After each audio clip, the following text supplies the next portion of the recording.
जय हो माता रानी। दोस्तों कैसे हो आप सब? आशा करती हूँ आप लोग ठीक होंगे। रेखा विजय ब्लॉग में आप सभी का स्वागत है।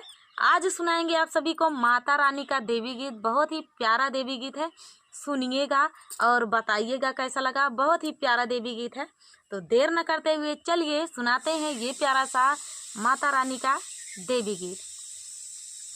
मैया हमारी ऐसी सजी है, मैया हमारी ऐसी सजी है, जैसे ला गई दुल्हनिया, जैसे ला गई दुल्हनिया। मैया हमारी ऐसी सजी है, मैया जैसे ला गई दुल्हनिया, जैसे ला गई दुल्हनिया, जैसे ला गई दुल्हनिया। मैया के माथे पे टीका सोहे, मैया के माथे पे टीका सोहे, सिंदूरा के देख ले बढ़िया मन मोहे, सिंदूरा के देखी बढ़िया मन मोहे। कहीं लग जाए ना नजरिया, कहीं लग जाए ना नजरिया। मैया हमारी ऐसी सजी है, मैया हमारी ऐसी सजी है, जैसे ला गई दुल्हनिया, जैसे ला गई दुल्हनिया। मैया के हाथों में कंगना सोहे, मैया के हाथों कंगनवा सोहे, मेहंदी के देखी बढ़िया मन मोहे, मेहंदी के देखी बढ़िया मन मोहे। कहीं लग जाए ना नजरिया, कहीं लग जाए ना नजरिया।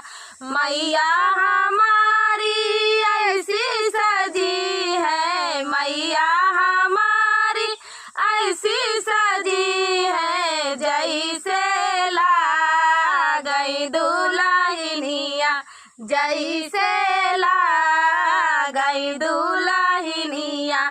मैया के गले में हरवा सोहे, मैया के गले में हरवा सोहे, सिकड़ी के देखी बढ़िया मन मोहे, सिकड़ी के देखी बढ़िया मन मोहे। कहीं लग जाए ना नजरिया, कहीं लग जाए ना नजरिया। मैया हमारी ऐसी सजी है, मैया हमारी ऐसी सजी है, जैसे ला गई दुल्हनिया, जैसे ला गई दुल्हनिया। मैया के बाल गजरवा सोहे, मैया के बाल गजरवा सोहे, चुनरी के देखी बढ़िया मन मोहे, चुनरी के देखी बढ़िया मन मोहे। कहीं लग जाए ना नजरिया, कहीं लग जाए ना नजरिया। मैया हमारी ऐसी सजी है, मैया हमारी ऐसी सजी है, जैसे ला गई दुल्हनिया, जैसे ला गई दुल्हनिया। रे मैया हमारी ऐसी सजी है, मैया हमारी ऐसी सजी है, जैसे ला गई दुल्हनिया, जैसे ला गई दुल्हनिया। दुल्हनिया। मैया के पैरों में पायल सोहे, मैया के पैरों में पायल सोहे। बिछुआ के देखी बढ़िया मन मोहे, बिछुआ के देखी बढ़िया मन मोहे। कहीं लग जाए ना नजरिया, कहीं लग जाए ना नजरिया। मैया हमारी ऐसी सजी है, मैया हमारी ऐसी सजी है। जैसे ला गई दुल्हनिया, जैसे ला गई दुल्हनिया। मैया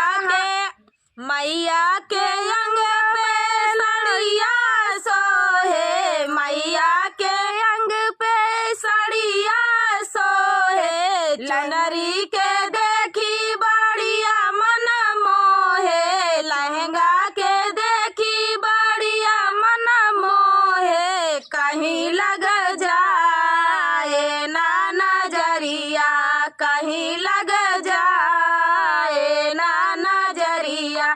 मैया हमारी ऐसी सजी है, मैया हमारी ऐसी सजी है। जैसे ला गई दुल्हनिया, जैसे ला गई दुल्हनिया।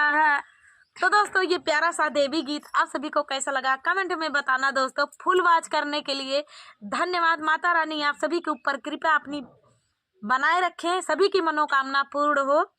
तो चलिए दोस्तों, रेखा विजय ब्लॉग पे आप अपना आशीर्वाद प्यार दुलार बनाए रखिए, यही कामना है।